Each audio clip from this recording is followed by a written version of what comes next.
HR ನ್ಯೂಸ್ನ ವೀಕ್ಷಕರಿಗೆ ನಮಸ್ಕಾರ. ನಾನು ರಾಜು ಹೊಸಕೋಟೆ.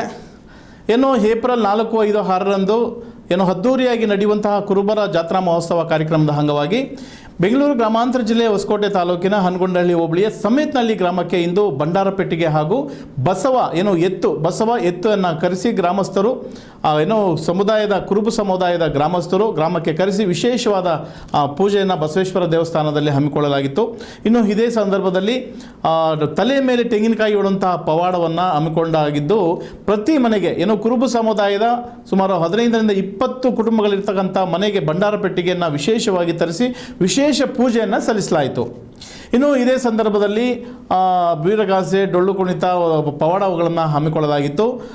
ಮಹಿಳೆಯರು ಮತ್ತು ಮಕ್ಕಳಿಂದ ವಿಶೇಷ ಪೂಜಾ ಕಾರ್ಯಕ್ರಮಗಳನ್ನು ದೇವಸ್ಥಾನಗಳಲ್ಲಿ ಹಮ್ಮಿಕೊಳ್ಳಲಾಗಿತ್ತು. ಇನ್ನು ಈ ಕಾರ್ಯಕ್ರಮದ ಕುರಿತಾಗಿ ಸಮೇತನಹಳ್ಳಿ ಗ್ರಾಮದ ಮುಖಂಡರಾದಂತಹ ಶಂಕರ್ ಅವರು ಮತ್ತು ನಾರಾಯಣಸ್ವಾಮಿರವರು ಮಾತನಾಡಿದ್ದಾರೆ. ಸೊ ಅವರು ಏನು ಮಾತನಾಡಿದ್ದಾರೆ, ಈ ಕಾರ್ಯಕ್ರಮದ ರೂಪುರೇಷೆಗಳು ಏನು ಅಂತ ತಿಳಿಸ್ಕೊಟ್ಟಿದ್ದಾರೆ. ಒಮ್ಮೆ ನೋಡೋಣ ಬನ್ನಿ. 28, 29, 30ರಂದು ಕುಲದೇವರ ಜಾತ್ರಾ ಮಹೋತ್ಸವದ ಅಂಗವಾಗಿ ಇವತ್ತು ಸಮೇತನಹಳ್ಳಿಗೆ ಭಂಡಾರಪೆಟ್ಟಿಗೆ ಬಸವ ಬಂದಿರ್ತದೆ. ಅದು ಪ್ರಯುಕ್ತ ತೆಂಗಿನಕಾಯಿ ಪವಾಡ ನಡೆದು ಎಲ್ಲ ಪೂಜೆ ಕಾರ್ಯಕ್ರಮ ಎಲ್ಲ ಜನ ಭಾಗವಹಿಸಿ ಅವರಿಗೆಲ್ಲ ಒಳ್ಳೆಯದಾಗಲಿ ಅಂತ ಕೇಳ್ಕೊಂಡು. ಎಷ್ಟು ಜನ ಇದ್ದಾರೆ ಇಲ್ಲಿ ಜನಸಂಖ್ಯೆ ಜಾಸ್ತಿ 10,000ಕ್ಕಿಂತ ಹೆಚ್ಚಾಗಿದೆ. ನಮ್ಮದು 12 ಮನೆ ಇದೆ ಈ ಊರಲ್ಲಿ. ಬತ್ತೆದೇವರು, ರಾಮೇದೇವರು, ವಾಗ್ಟಪ್ಪ ರಾಮೇದೇವರು, ಅಷ್ಟೇ ಬಿದಳ್ಳಿ ಬತ್ತೆದೇವರು, 3 ದೇವರದ್ದು ಮನಸ್ಥಾನಗಳು ಕುಲಸ್ಥರು. ಅವ್ರಿಗೆ ಎಲ್ಲ ಕಾರ್ಯಕ್ರಮಕ್ಕೆ ಬಂದು ಎಲ್ಲ ನಡೆಸ್ಕೊಡ್ತಾವ್ರೆ. ಕೇಳ್ಕೊತೀರಿ. ಕೆ ಶಂಕರಪ್ಪ. ನಮ್ಮ ಹೆಸರು ಕೆ ನಾರಾಯಣಸ್ವಾಮಿ ಅಂದ್ಬಿಟ್ಟು.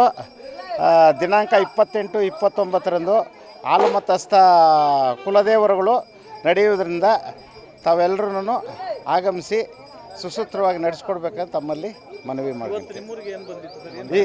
ಇವತ್ತು ದಿನಾಂಕ 12/3/26ರಂದು ಬಂಗಾರಪೆಟ್ಟಿ ಬಂದಿರ್ತದೆ.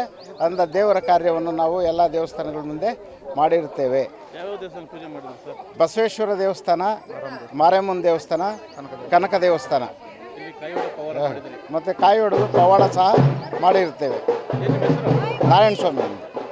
ನೋಡಿದ್ರಲ್ಲ ವೀಕ್ಷಕರೇ, ಕುರುಬ ಸಮುದಾಯದ ಈ ಒಂದು ದೊಡ್ಡ ಜಾತ್ರಾ ಮಹೋತ್ಸವಕ್ಕೆ ಹೊಸಕೋಟೆ ತಾಲೂಕಿನ ಪ್ರತಿ ಗ್ರಾಮಗಳಲ್ಲಿ ಕೂಡ ಇದೇ ಥರ ಕಳೆದ ಸುಮಾರು 8-10 ದಿವಸಗಳಿಂದ ಪೂಜಾ ಕಾರ್ಯಕ್ರಮಗಳು ನಡೆದುಕೊಂಡು ಬರುತ್ತಿದ್ದು, ಸೊ ಈ ದಿನ ಕೂಡ ಸಮೇತನಹಳ್ಳಿ ಗ್ರಾಮದಲ್ಲಿ ವಿಶೇಷವಾದ ಪೂಜೆಯನ್ನು ಹಮ್ಮಿಕೊಳ್ಳಲಾಗಿತ್ತು. ಸೊ ಈ ಗ್ರಾಮದ ಮುಖಂಡರುಗಳು, ಯುವಕರು ಹೆಚ್ಚಿನ ಸಂಖ್ಯೆಯಲ್ಲಿ ಭಾಗವಹಿಸಿ ಈ ಒಂದು ಕಾರ್ಯಕ್ರಮವನ್ನು ಯಶಸ್ವಿ ಮಾಡಿಕೊಟ್ಟಿದ್ದಾರೆ.